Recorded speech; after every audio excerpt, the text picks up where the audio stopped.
Charlie was something else.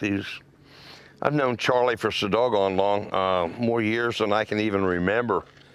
But I met him working through Larry John Wright. He was doing some shows there, and I was working out at Apacheland at the time, and also working with Mary Brown at the Festival of the West. And before we even got started out at Apacheland, we had a Q&A session that we always had at the Festival of the West, and Bill Rose had done that for years. Well, Bill Rose, not a very considerate fella, he up and died on us, and so Charlie stepped in and took his place and did an admirable job. He knew so much about so many players, so many movies. He was actually dubbed the film encyclopedia by Buck Taylor. Even Buck Taylor couldn't stump him. And so at any rate, he started working with us up there at the Festival of the West. And then we got together out at Apacheland. They were doing a show about the old town because it was about to close. And Charlie came out, and we just told stories and talked about movies. We talked about doing stunts. And then I tried to talk him out of doing a stunt, but he did it anyway. One of my other fall guys got shot and fell off the roof. And Charlie says, well, I want to do that. You think I could do something like why? that? And he said, well, because it's there, I guess. And I said, well, I don't want you doing what he's doing, but we'll give her a shot. And up on top of the building he went. I want to do it just like that. Long story short, do that. Really looks we like shot a long him, way to and he came off the top of that building just like he'd been doing it all his life. And we closed the show with that, with him in the hole, and I closed the show of all things. Afterwards, I asked him, I said, you didn't tell me you could do that. And he said, well, you didn't ask. And that's the way that one went. Tell me how you met Charlie, Jack. Well, funny that Hank should bring up the Festival of the West, because I was out here one of the Festivals of the West a long time ago, and I saw this young fellow. To me, he was a young fellow then, and he was talking to this movie star, and I said, he stopped, and he had a break in time. So I nudged him, and I said, who is that fella? It was an old timer. He goes on to say, oh yeah, that was Red Berry. He made movies in the 1930s, I believe. 1930s, my God. That was a decade I was born. I hate to say that, but I got to be talking with Charlie, and the man was phenomenal. He was, as Hank says, a walking. He knew all this stuff about Roy Rogers, the Lone Ranger. How many Lone Rangers were there? And he knew how many there were. Roy Rogers, how many horse triggers did he have?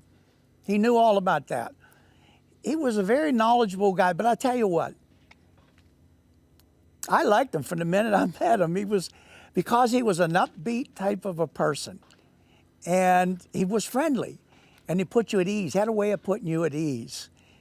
Charlie was that kind of a guy, very enthusiastic about what he was doing.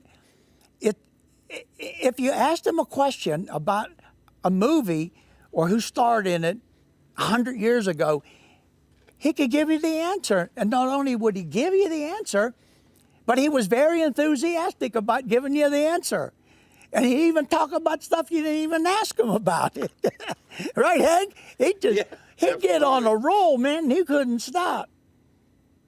So I remember Charlie as being a friend. I remember Charlie as being a good guy. I remember Charlie as being knowledgeable about cowboys of the West. Just like to say, I was glad to meet a guy like Charlie. God bless him, and I hope he's up there riding some horse with some famous cowboy up in the sky. As a producer with Mysteries of Superstition Mountain, it's been my privilege to work with Dave and Charlie. Charlie was, the only frustration I ever had was Charlie had so many irons in the fire. He was always so busy. it was difficult to coordinate between the speaker and us and Charlie. But when that camera came on, Charlie became a different person. And he responded just exactly the way it should be. Charlie wrote 2 books, I know because I published them, that dealt strictly with celebrities and people that he'd met on silver screen cowboys on the Hollywood Trail. And I guess the second printing went to Hollywood Trail. And there was a passion between the 2 of us that was just really wonderful, because we could walk onto a set to do a session, whatever it was about, and rarely did we have anything but a topic. But the only way I can give you a true feeling of how much fun it was to work with Charlie is to do what he always wanted me to do, and that was to put a blooper reel together, so that you can kind of feel the love and the camaraderie and the great fun that we had producing this show. But let me also say that we also want to keep it going. We want to keep Charlie's dream alive. We want to continue to share these great stories that excited me and him all those years ago. So in honor of Charlie, here you go. Yeah, well, we should have an outtake, show. I'm just giving you some outtakes here. Say the what and the how to. They spit. They spit. Never make him happy. Boom!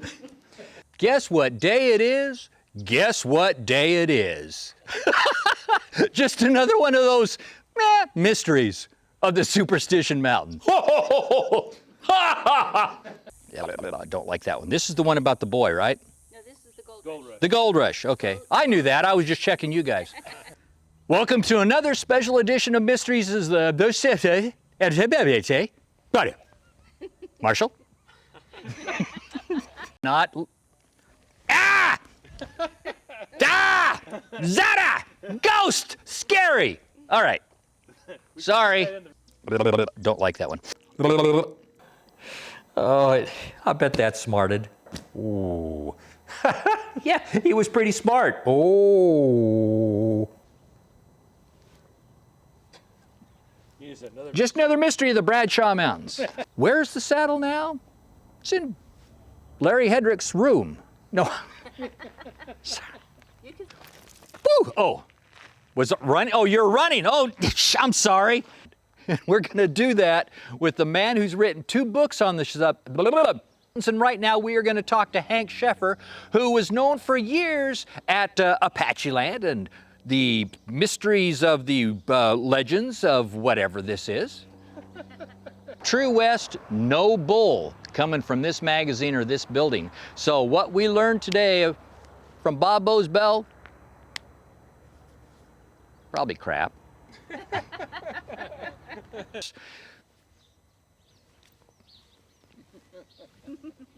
Man, I don't have a hook for that. Well, there you have it. Case closed. Man, I do not have a hook for it. And this is the simplest. Where they? Mystery solved.